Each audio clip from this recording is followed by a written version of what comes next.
Court ವಿಚಾರಣೆಗೆ ಬೆಂಗಳೂರಿಗೆ ಬಂದಿದ್ದ ನಾಗೇಂದ್ರ ಮತ್ತೆ ಮುಂಬೈಗೆ ಪ್ರಯಾಣ ಬೆಳೆಸಿದ್ದಾರಂತೆ. ಅತೃಪ್ತರು ಉಳಿದುಕೊಂಡ ಹೋಟೆಲ್ಗೆ ಹೋದ ಶಾಸಕ ನಾಗೇಂದ್ರ 4 ಅತೃಪ್ತ ಶಾಸಕರು ಮತ್ತು 2 ಪಕ್ಷೇತರರು ಮುಂಬೈನಲ್ಲಿ ಠಿಕಾಣಿ ಹೊಡೆದಿದ್ದಾರೆ. ನಿನ್ನೆ ಬಂದಿರಲಿಲ್ಲ ಅವರು. ಅತೃಪ್ತರು ಉಳಿದುಕೊಂಡ ಹೋಟೆಲ್ಗೆ ಇದೀಗ ನಾಗೇಂದ್ರ ಹೋಗಿದ್ದಾರೆ. ನಾಗೇಂದ್ರ ನಿನ್ನೆ ಕೋರ್ಟ್ ಕೆಲಸದ ನಿಮಿತ್ತ ಬೆಂಗಳೂರಿಗೆ ಬಂದಿದ್ದರು. ಆದರೂ ಕೂಡ ಅವರು ಶಾಸಕಾಂಗ ಪಕ್ಷದ ಸಭೆಯಲ್ಲಿ ಭಾಗವಹಿಸಲಿಲ್ಲ. ಬಳ್ಳಾರಿ ಗ್ರಾಮೀಣ ಭಾಗದ ಶಾಸಕರು. ಈ ಹಿಂದೆ ಅವರು ಬಿಜೆಪಿಯಲ್ಲಿದ್ದರು, ಗಣಿ ಧಣಿಗಳ ಜೊತೆ ಗುರುತಿಸಿಕೊಂಡಿದ್ದರು. ನಂತರ ಅವರು ಕಾಂಗ್ರೆಸ್ಗೆ ಸೇರ್ಪಡೆಗೊಂಡಿದ್ದರು. ಅತೃಪ್ತ ಶಾಸಕರ ಆಗಮನ ಇದೀಗ ಮುಂಬೈನ ಹೋಟೆಲ್ ರೆನಾಸೆನ್ಸ್ ಹೋಟೆಲ್. ಮುಂಬೈ ಹೋಟೆಲ್ನಲ್ಲಿ ಮುಂದಿನ ನಡೆ ಬಗ್ಗೆ ಅತೃಪ್ತರಿಂದ ಚರ್ಚೆ. 4 ಜನ ಶಾಸಕರು ನಿನ್ನೆ ಹಾಜರಾಗಿರಲಿಲ್ಲ CLP ಸಭೆಗೆ. ಮುಂಬೈಗೆ ಮತ್ತಷ್ಟು ಶಾಸಕರ ಆಗಮನದ ನಿರೀಕ್ಷೆಯಲ್ಲಿದ್ದಾರೆ ಅತೃಪ್ತರು. ಆದರೆ ಅವರೆಲ್ಲರೂ ಕೂಡ ಈಗ ಈಗಲ್ಟನ್ ರೆಸಾರ್ಟ್ ಮತ್ತು ವಂಡರ್ಲಾ ರೆಸಾರ್ಟ್ನಲ್ಲಿದ್ದಾರೆ. ಹಾಗಾಗಿ ಮತ್ತು ಹೆಚ್ಚಾಗ್ತಾರಾ? ಇವರನ್ನು ಬಿಡೋದಕ್ಕೆ ಸಾಧ್ಯವಿದೆಯಾ? ಬಿಜೆಪಿ ಎಲ್ಲ ಶಾಸಕರು ಬೆಂಗಳೂರಿನತ್ತ ಬರ್ತಾ ಇದ್ದಾರೆ. ಕೋರ್ಟ್ ವಿಚಾರಣೆಗೆ ಬೆಂಗಳೂರಿಗೆ ಬಂದಿದ್ದಂಥ ನಾಗೇಂದ್ರ ಮತ್ತೆ ಮುಂಬೈಗೆ ಪ್ರಯಾಣ ಬೆಳೆಸಿದ್ದಾರೆ. ಅಲ್ಲಿ ಅತೃಪ್ತ ಶಾಸಕರೇನಿದ್ದಾರೆ 4. ಉಮೇಶ್ ಜಾಧವ್ ಇರ್ಬೋದು, ಮಹೇಶ್ ಕುಮಟಳ್ಳಿ ಇರ್ಬೋದು, ಗೋಕಾಕ್ ಶಾಸಕ ಅವರ ಜೊತೆ ನಾಗೇಂದ್ರ ಸೇರ್ಕೋತಾರೆ. ಇನ್ನೂ ಹಲವು ಶಾಸಕರು ಬಂದು ಇವರನ್ನು ಸೇರ್ಕೋತಾರೆ ಅನ್ನುವಂಥ ಮಾಹಿತಿ ಕ್ಷೀಣ ಪ್ರಮಾಣದಲ್ಲಿ ಕೇಳಿಸ್ತಾ ಇದೆ. ಸೊ ಹಾಗಿದ್ರೆ ಮತ್ತೆ ಸರ್ಕಾರಕ್ಕೆ ಅಪಾಯ ಕಾದಿದೆಯಾ? ಹಾಗಿದ್ರೆ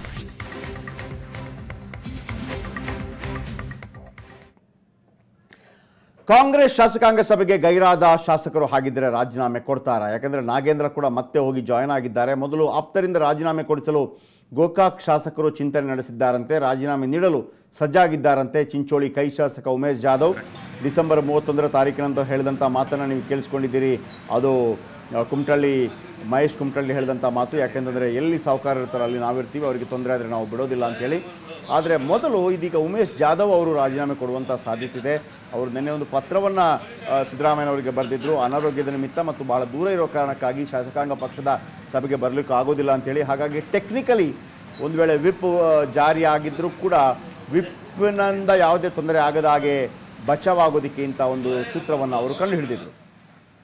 ನರಸಿಂಹಮೂರ್ತಿ ಮುಂಬೈನಲ್ಲಿದ್ದಾರೆ, ನೇರ ಸಂಪರ್ಕದಲ್ಲಿದ್ದಾರೆ. ಎಸ್ ನರಸಿಂಹಮೂರ್ತಿ, ಇದೀಗ ನಾಗೇಂದ್ರ ಮತ್ತೆ ಬಂದು ಜಾಯ್ನ್ ಆಗುವಂಥ ಸಾಧ್ಯತೆ ಇದೆ. ಒಂದು ವೇಳೆ ಜಾಯ್ನ್ ಆದರೂ ಕೂಡ 4 ಜನ ಆಗ್ತಾರೆ. ನಾಗೇಂದ್ರ, ಗೋಕಾಕ್ ಶಾಸಕರು, ಅದಾದ ನಂತರ ಮಹೇಶ್ ಕುಮಟಳ್ಳಿ, ಅದಾದ ನಂತರ ಉಮೇಶ್ ಜಾಧವ್ ಅವರು ಇವತ್ತು ರಾಜೀನಾಮೆ ಕೊಡಬಹುದು.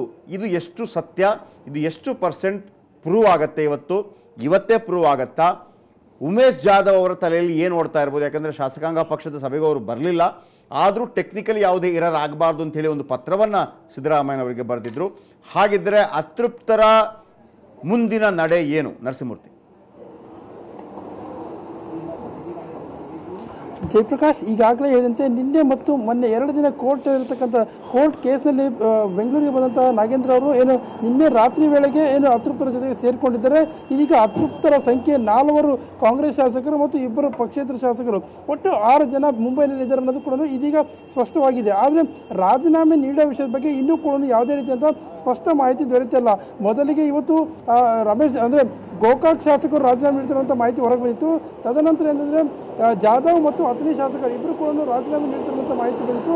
ಆದರೆ ಸದ್ಯದ ಬೆಳವಣಿಗೆ ಪ್ರಕಾರ ಯಾರು ರಾಜೀನಾಮೆ ನೀಡ್ತಾರೆ ಅನ್ನೋದು ಕೂಡ ಇನ್ನೂವರೆಗೂ ಕೂಡ ಸ್ಪಷ್ಟವಾಗಿಲ್ಲ. ಯಾಕಂದರೆ ಬಿಜೆಪಿ ಹೈಕಮಾಂಡ್ ಅಂದರೆ ದೆಹಲಿ ಮೂಲದ ಬಿಜೆಪಿ ಹೈಕಮಾಂಡ್ ಏನಿದೆ ಅಲ್ಲಿಂದ ಒಂದು ಯಾವುದೇ ರೀತಿಯಂಥ ಮಾಹಿತಿ ಈವರೆಗೂ ಬಂದಿಲ್ಲ. ಹಾಗಾಗಿ ಆ ರಾಜೀನಾಮೆ ಕೊಡುವಂಥದ್ದು ವಿಷಯವನ್ನು ಕೂಡ ಇನ್ನೂ 1-2 ದಿನ ವಿಳಂಬ ಆಗ್ಬೋದು ಅನ್ನೋಂಥ ಮಾಹಿತಿ ಇದೀಗ ಲಭ್ಯವಾಗ್ತಾ ಇದೆ. ಜಯಪ್ರಕಾಶ್, ಒಟ್ಟಾರೆಯಾಗಿ ಹೇಳ್ತಂದ್ರೆ ಅತೃಪ್ತರು ಯಾವುದೇ ಕಾರಣಕ್ಕೂ ಬಗ್ಗಲ್ಲ, ಯಾವುದೇ ಕಾರಣಕ್ಕೂ ವಾಪಸ್ ಕಾಂಗ್ರೆಸ್ ಹೋಗುವಂಥ ಪ್ರಶ್ನೆನೇ ಇಲ್ಲ. ಏನಾದರೂ ಕೂಡ ಅದನ್ನು ಅನುಭವಿಸ್ತೀವಿ ಅನ್ನೋಂಥ ಒಂದು ನಿಟ್ಟಿನಲ್ಲಿ ಮುಂಬೈನಲ್ಲೇ ವಾಸ ಮಾಡಿದ್ದಾರೆ. ಜಯಪ್ರಕಾಶ್, ಈ ಎಲ್ಲ ಬೆಳವಣಿಗೆಗಳು ಸೂಕ್ಷ್ಮವಾಗಿ ಗಮನಿಸಿ ನೋಡಿದ್ರೆ ಆಪರೇಷನ್ ಕಮಲ ನಿಂತಿಲ್ಲ, ಇನ್ನೂವರೆಗೂ ಕೂಡ ಚಾಲ್ತಿಯಲ್ಲಿ ಇದೆ ಅನ್ನೋಂಥದ್ದು ಕೂಡ ಮಾಹಿತಿ ಸದ್ಯದ ಮಟ್ಟಿಗೆ ಸ್ಪಷ್ಟವಾಗ್ತಾ ಇದೆ. ಯಾಕಂದ್ರೆ ಆಪರೇಷನ್ ಕಮಲ ವಿಫಲವಾಗಿದ್ದೇ ಆಯಿತು ಅಂದರೆ ಶಾಸಕರು ಚದರಬೇಕಾಗಿತ್ತು ಅಥವಾ ಈಗಾಗಲೇ ರಾಜೀನಾಮೆ ನೀಡಿ ತಮ್ಮ ದಾರಿ ತಾವು ನೋಡ್ಕೋಬೇಕಾಗಿತ್ತು. ಆದರೆ 4 ಜನರು ಅಂದರೆ ಇರ್ತಕ್ಕಂಥ 4ರಲ್ಲಿ 1-2 ಕೂಡ ರಾಜೀನಾಮೆ ನೀಡಿಲ್ಲ. ಅವರ ನಿರೀಕ್ಷೆ ಏನಿದೆ 16ರಿಂದ 18 ಜನರು ಬರಬೇಕು, ಎಲ್ಲರೂ ಕೂಡ 19ನೇ ತಾರೀಕು ಒಟ್ಟಾಗಿ ರಾಜೀನಾಮೆ ಕೊಡಬೇಕು ಅನ್ನೋಂಥ ಒಂದು ಮೊದಲಿನಿಂದ ಪ್ಲಾನ್ ಇತ್ತು. ಆದರೆ ಈವರೆಗೂ ಕೂಡ ಆ ಪ್ಲಾನ್ ಸಾಕಾರವಾಗಿಲ್ಲ. ಹೀಗಾಗಿ 1-2 ರಾಜೀನಾಮೆ ಕೊಡಬೇಕು ಅಥವಾ ಇಲ್ವಾ ಅನ್ನೋಂಥ ಪ್ರಶ್ನೆ ಈಗಲೂ ಕಾಡ್ತಾ ಇದೆ. ಹೀಗಾಗಿ ಆಪರೇಷನ್ ಕಮಲ ಇನ್ನೂ ಜೀವಂತವಾಗಿದ್ದು ಮತ್ತಷ್ಟು ಶಾಸಕರು ಬರ್ತಾರೆ ಅನ್ನೋಂಥ ಮಾಹಿತಿಯನ್ನು ಕೂಡ ಇಲ್ಲಿಯ ಮೂಲಗಳು ಹೇಳ್ತಾ ಇದ್ದಾವೆ. ಜಯಪ್ರಕಾಶ್.